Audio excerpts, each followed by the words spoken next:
G'day friends and fans, welcome to Dave Talk Stuff, Ukraine War Update for the 20th of August 2025. I'm your host, the author David Applegate, author of the books The Apolitical, Power Games, Into the Earthbound, and The Erotic Tales from the Empire, Part 1, available now. All my links are in the link tree. Thank you to all those who support the channel. You can support the channel by buying my books, buying my merch, and of course joining my Patreon. All my links in the link tree.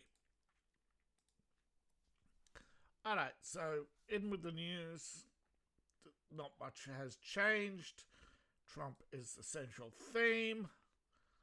Now, in order to put more pressure on Russia as part of a peace deal to end the war, Donald Trump has said his country may to provide air support to back a peace deal. He ruled out putting troops on the ground in Ukraine, but provide air support as part of the deal to end the war. Doesn't mean US is going to war. He's saying as part of the post-conflict, okay, this is post-conflict security. Europe, post-conflict security, okay. A lot of people are talking about war. It's already said that Putin won't accept troops from NATO in Ukraine. There's no point, okay. It looks like one of the points that he won't give up. Trump is trying to end the war as quickly as possible.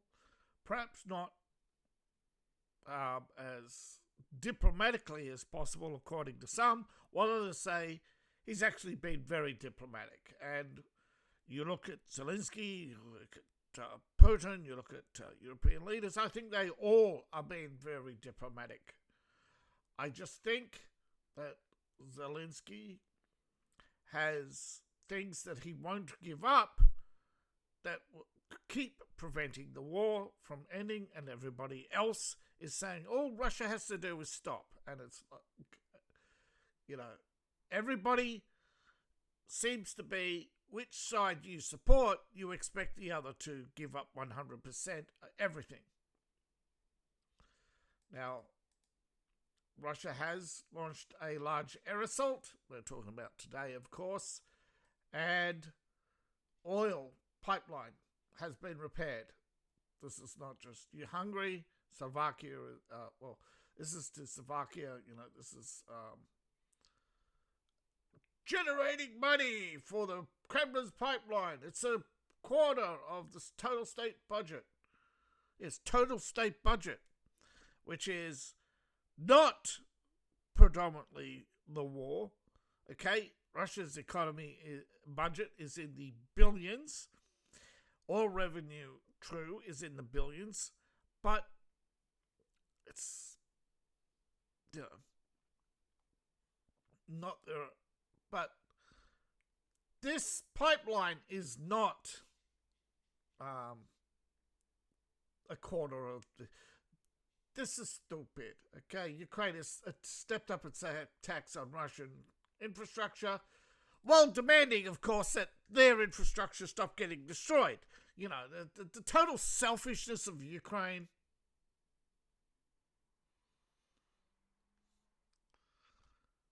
This is Ukrainian authorities, of course, are not totally idiots. Not all of them are idiots. We have another 1,000 dead Ukrainians, thanks to Zelensky, in return for 19 dead Russians. It tells you, right? It tells you the scale of the war. That for 1,000 dead Russians, for 1,000 dead Ukrainians, only 19 Russians. 1,370 killed in a single day. Al Jazeera could not verify this claim, but this is the largest, right? Dropping bombs on Kremlinskaya. They bombed it, okay? Various buildings were targeted, as well as drones responding to the attack on... and people just don't seem to get it. Every time Ukraine attacks Russian oil, Russia attacks by causing power outages in Ukraine. But the oil speculators, they're trying to profit off this war. Zelensky and the war profiteers need to be spanked. They're literally, this is blood money, all these people pushing the price of oil high, that's blood money.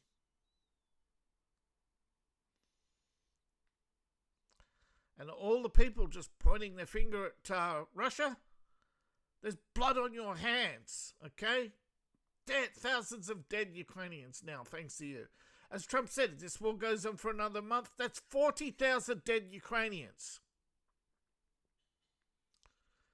That's on the hands of Zelensky, who can end the fighting now. He can cut the carnage.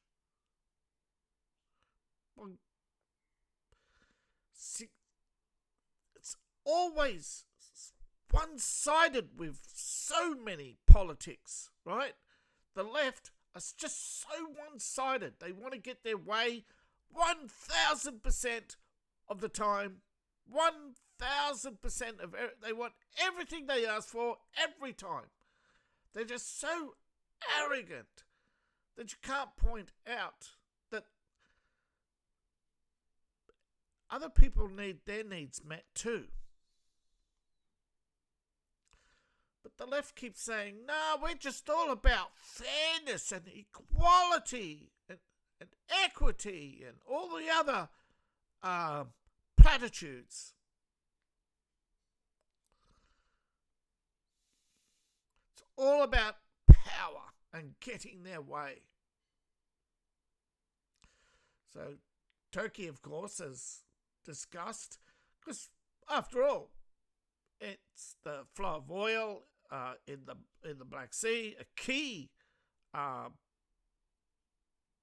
You think Russia depends on oil? Wait till you see how much Turkey depends on oil. They accuse India of profiteering off the war, but they're not the only ones.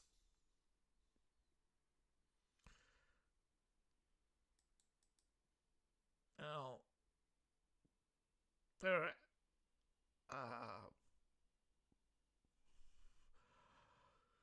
this isn't the only one. Putin has discussed Ukraine with Saudi Arabia and Egypt, I believe. Egypt, South Africa, and South Africa, I believe. They are members of BRICS. Saudi Arabia is a member of BRICS. Don't know exactly how many BRICS nations, but again,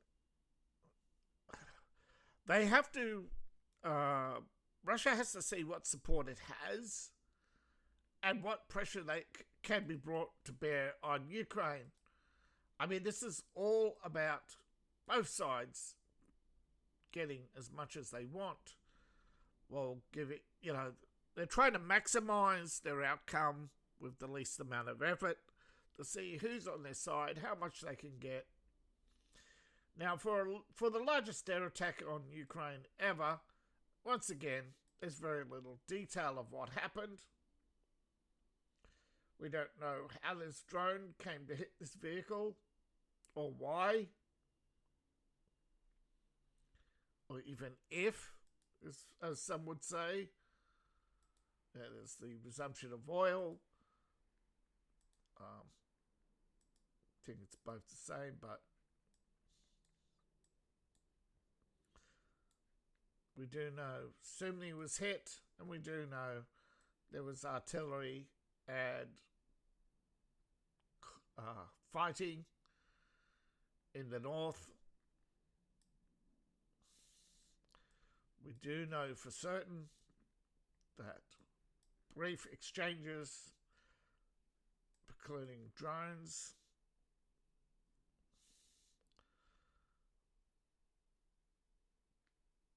across the who we have drones here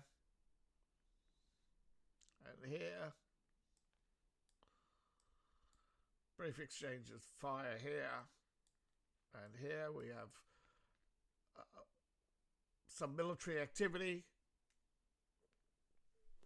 Russia's taken territory in the north of Kupiansk with drone attacks on Kupiansk. Some fighting elsewhere, but no, Kupiansk itself untouched, except for the drone attack. But, no fighting in Kupiansk. Well, there's no... Gosh, the map is loading so slow.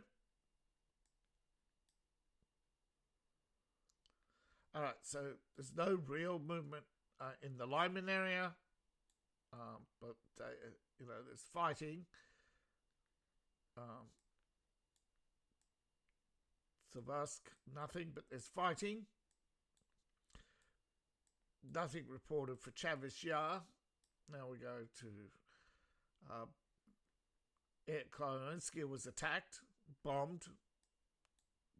Apparently, again, Russia says they killed lots of Ukrainians, and Ukraine says, no, heroes don't die, all the usual. So it just shows you, propaganda, but fighting's resumed here. Don't know why it's marking fighting here.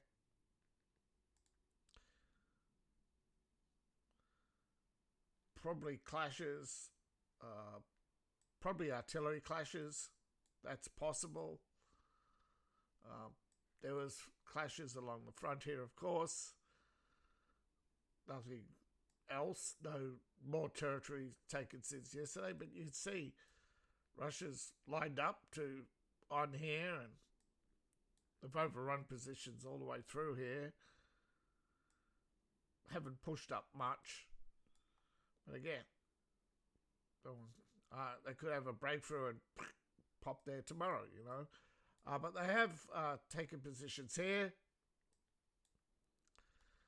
taken a little bit more of this territory, Rodinsk. So taken more here.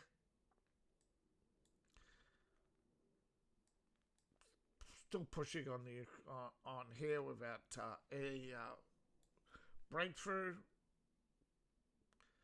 but it looks like the build-up and the pressure is boiling. So sooner or later, the Russians are probably going to basically try to break through into and overrun, or if they want to meet their deadline and end fighting, they probably want to first cut this off, which would be very provocative to the Ukrainians, of course, if they overrun a Ukrainian position. See what, again, Putin may not want to do that. He may actually want them to withdraw. I think Putin is waging a campaign of maximum pressure rather than a swift. He's maintaining his doctrine of maximum pressure instead of swift victories. As you can see here, they haven't used the breakthroughs they've achieved to take more territory. Instead, they're consolidating. There's still clashes, of course, but there's consolidating most of what they've got. There's no increase. I don't see the news justifying. I mean, they claim, biggest aerial assault. But on the battlefield, there's a lot less markers.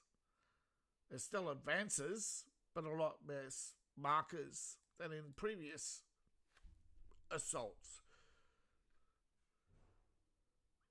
Perhaps it's just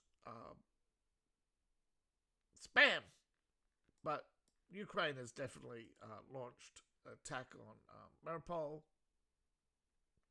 It's one of their favorite attacks, of course, is oil, because they want to hurt the Russians. It's all about Ukraine trying to extort oil revenue from the Russians because they destroyed their own and lost. They've lost 10. Don't forget, this was 10% of all the oil for this. Okay? Ukraine has Ukraine has sold out its percentage. Ukraine's just basically greedy, selfish, narcissists, fighting pretty much at themselves, attacking their ethnic Russian population because they want to beat their chest and say, we won World War II. And it's like, people aren't going to put up with that shit for much longer. People are sick and tired of this war. Many people, of course, are pointing out what I've been saying all along. Not because I'm not saying they watch, I'm just saying they see what the same things I have. That Zelensky plays games, and he continues to play games. And he's always contradictory about his talk of peace, and then says, then it puts all these conditions that even Russia, if Russia put those conditions on Ukraine, Ukraine would be, screaming up and down, But Russia has the military advantage, but also diplomatically, Europe is on edge. Even after a phone call with Trump, Viktor Orban remains firm. As stated here, he has publicly not changed his stance on Ukraine, including the position that cannot be admitted to the European Union, even after a phone call from Trump.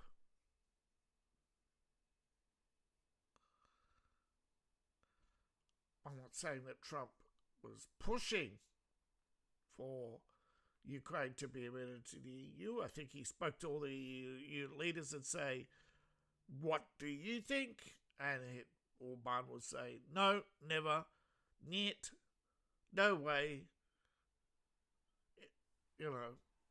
never, next.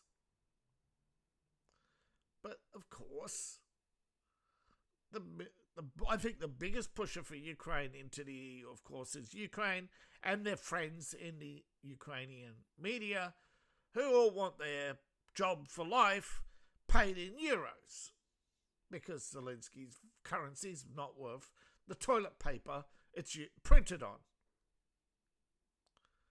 But the Hungarian government is not the only one that will not allow Ukraine's ascension to the EU.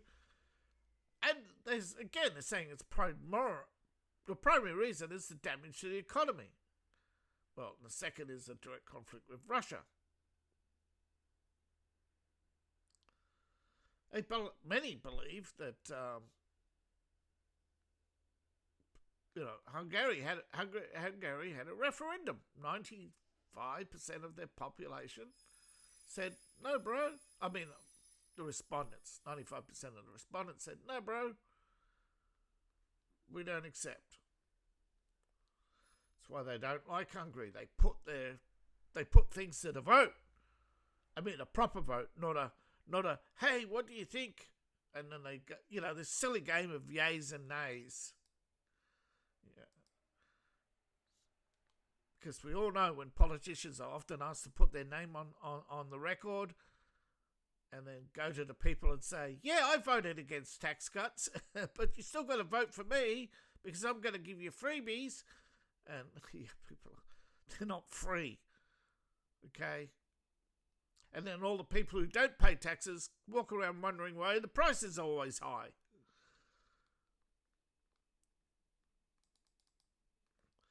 Now, I don't think it will take long for Putin and Zelensky to meet, or their meeting won't last long.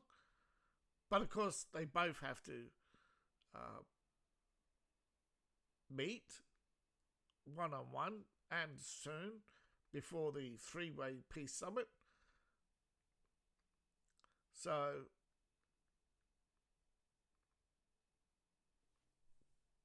the momentum, however, to maintain it, it should be days away, but it's probably going to be next week. Kremlin has not commented. They are shopping. There's talk of Budapest. There's talk of Bulgaria. And there's talk of Austria. I think Turkey isn't on the table this time, although, again, the various nations are talking to each other and working out what they want.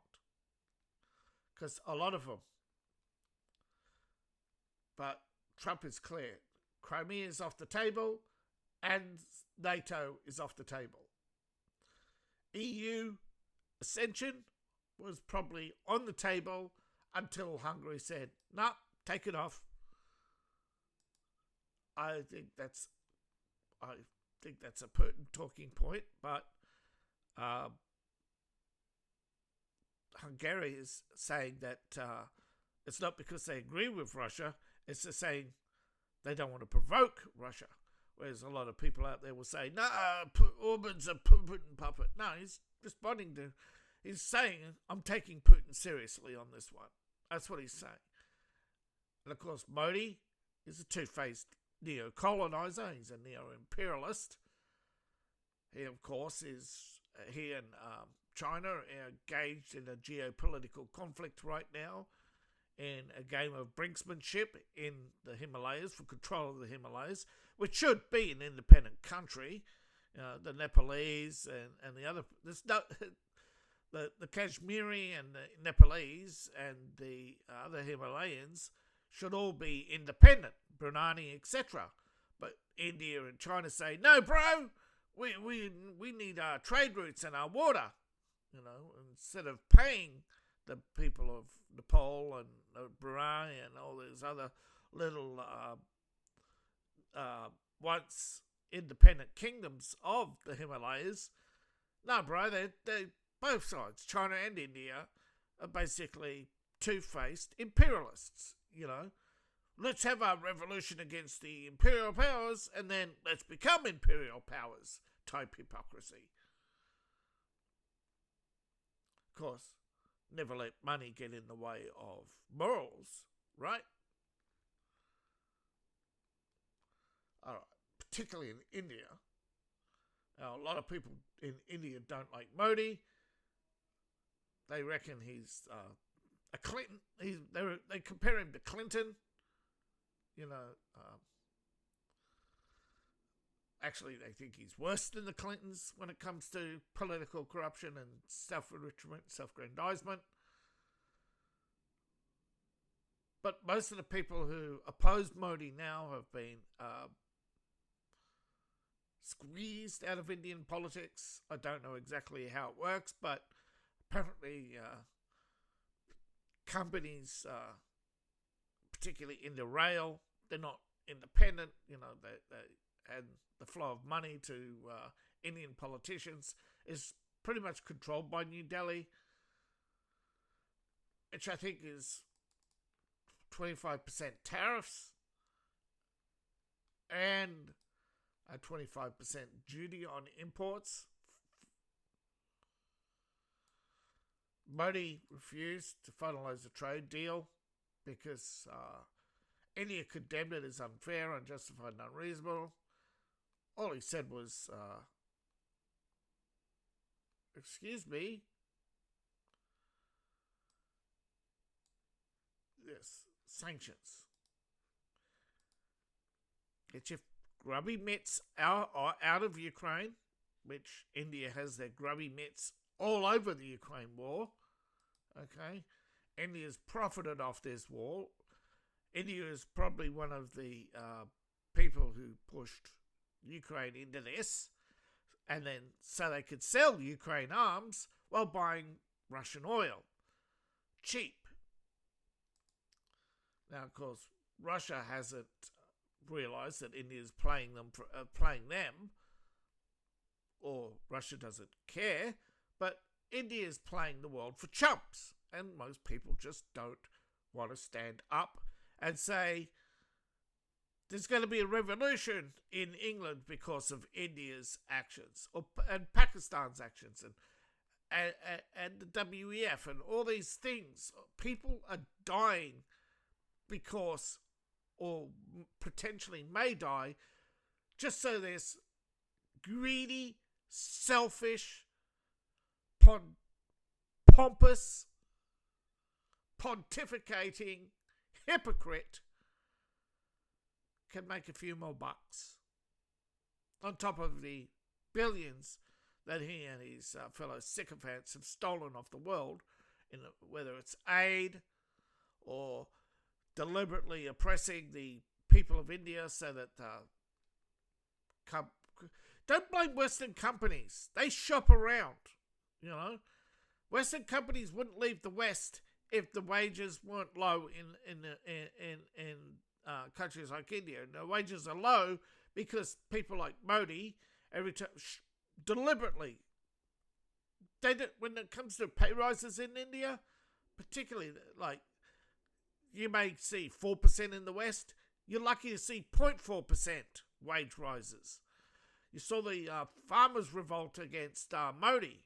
He cut the amount that Indian government was paying to the rice farmers. They control the price of rice. They buy it. This dates back to Gandhi and his corruption. Who oppresses Indians? India.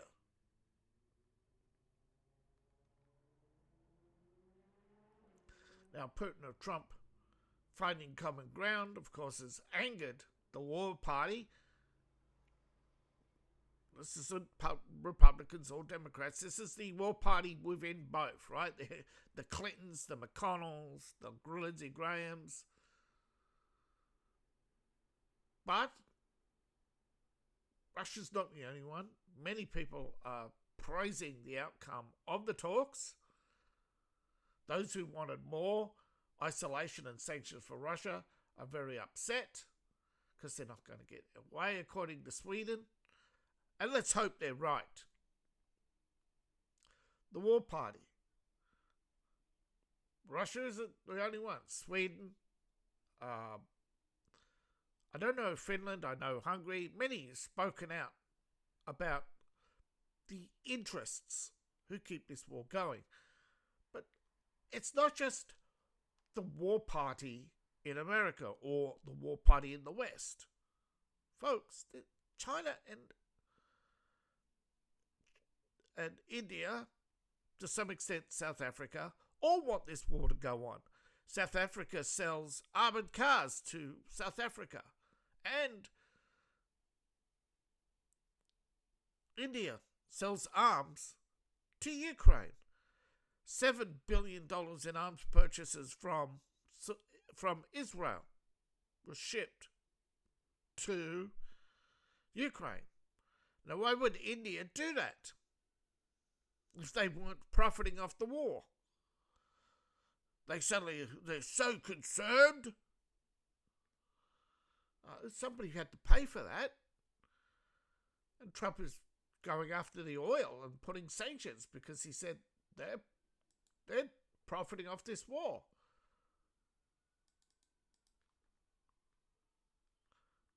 The president has put tremendous pressure on them to bring this war to a close. Sanctions on India and other actions as well. Made himself very clear he would see this war end. Karen Levitt has said, and of course Russia's jumped on this, but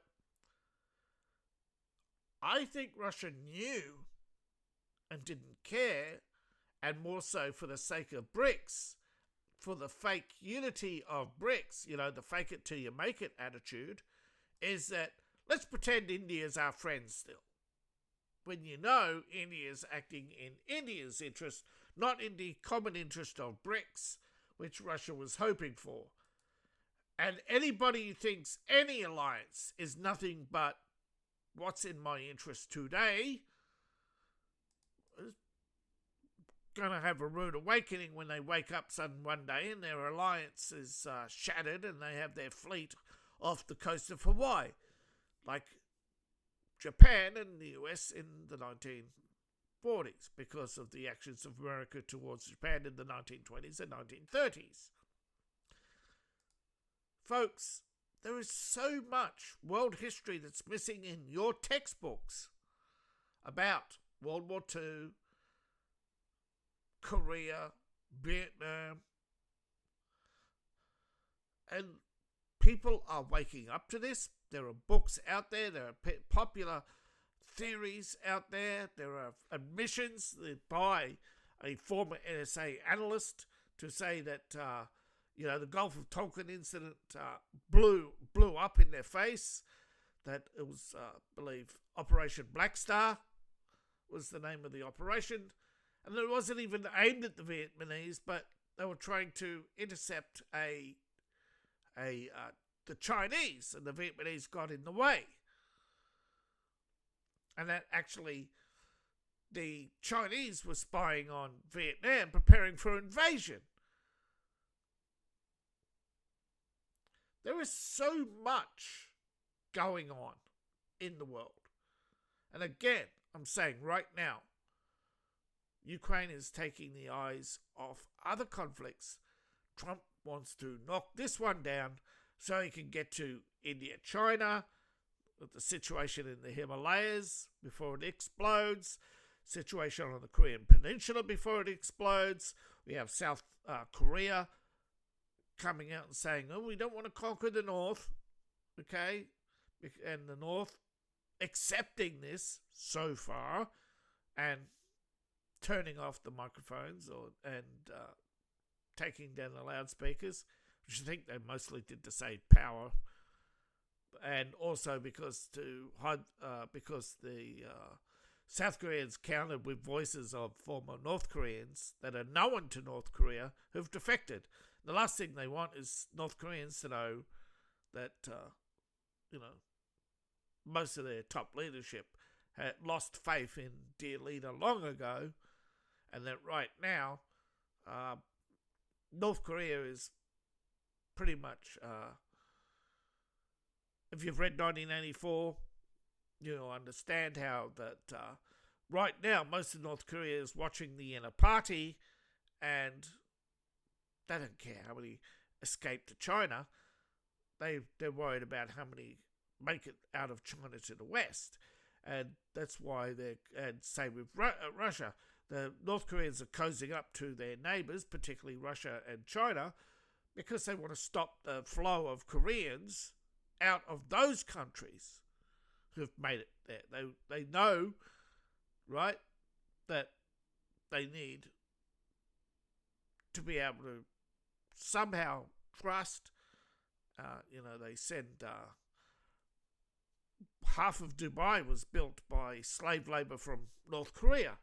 They know that Russian railway, Chinese railway, million Koreans were the biggest project in Chinese history.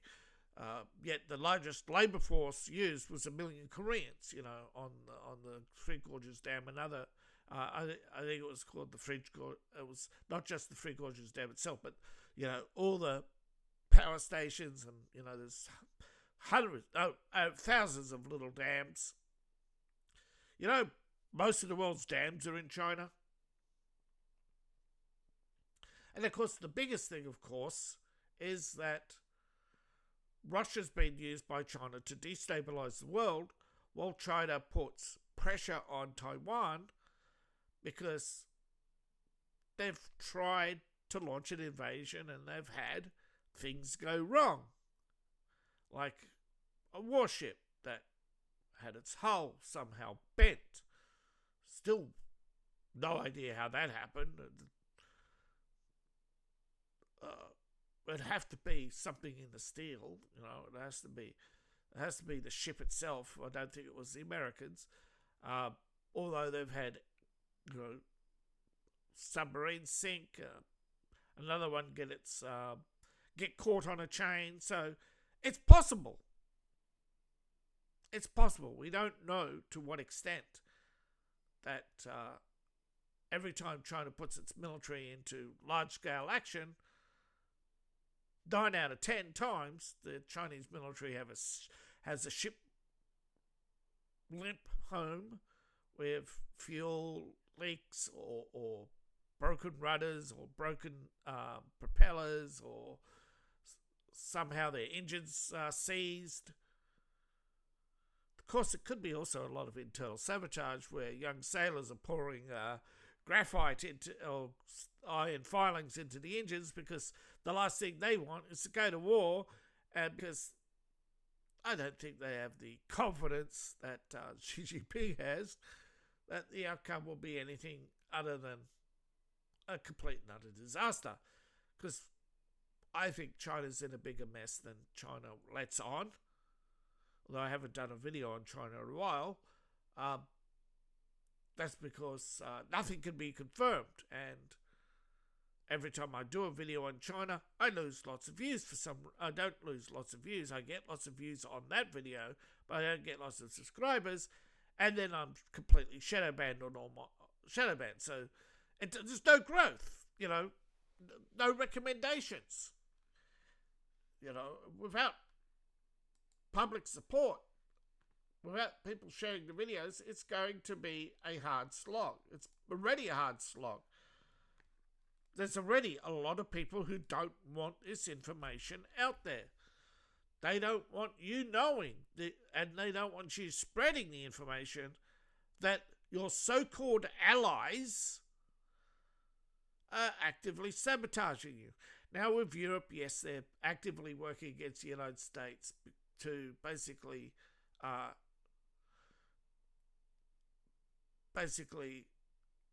cause the only way Europe could grow their economy is to eat into the United States, and then the United States could grow their economy by eating into Europe. It's a sad symbiotic relationship. I mean, but it'll end like Canada. You look at Canada, you look at even Mexico. There's many who admit that one of these days will be an American state. It's like England, right? There's a lot of people who believe that sooner or later England will be a 51st state. They believe it's inevitable. They believe it's more logical. That it's a logical conclusion that instead of competing against or fighting against the United States, they should be uniting. That basically Europe should have united with America, not united to compete against America. Of course, right now, 54% of Europe would probably disagree, but right now, 70% of Europe is against the Ukraine war continuing, which is a phenomenal thing, but the polls are so wild, it's hard to know exactly which poll is right, which poll represents the majority. European polls are getting more and more unreliable, but definitely the attitude in the north is definitely clear. A third of Germany is adamant that they don't want no troops in Ukraine and that they want an end to the war. So it depends. Poland keeps swinging.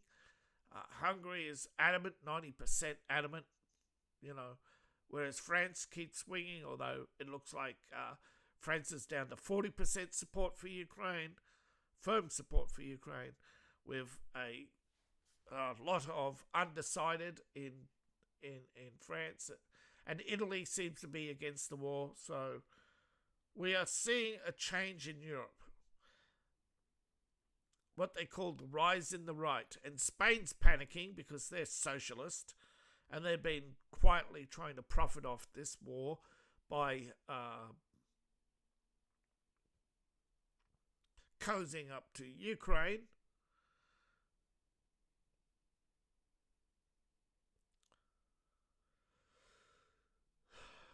Thank you all for watching. Please like, share and subscribe. And please support the channel. You can support the channel on Patreon, buy my books, buy my merch. All my links are in the link tree, which you can find in the description below, in my profile, or scan the QR code on the screen. Please and thank you. See you in the next video. And bye for now.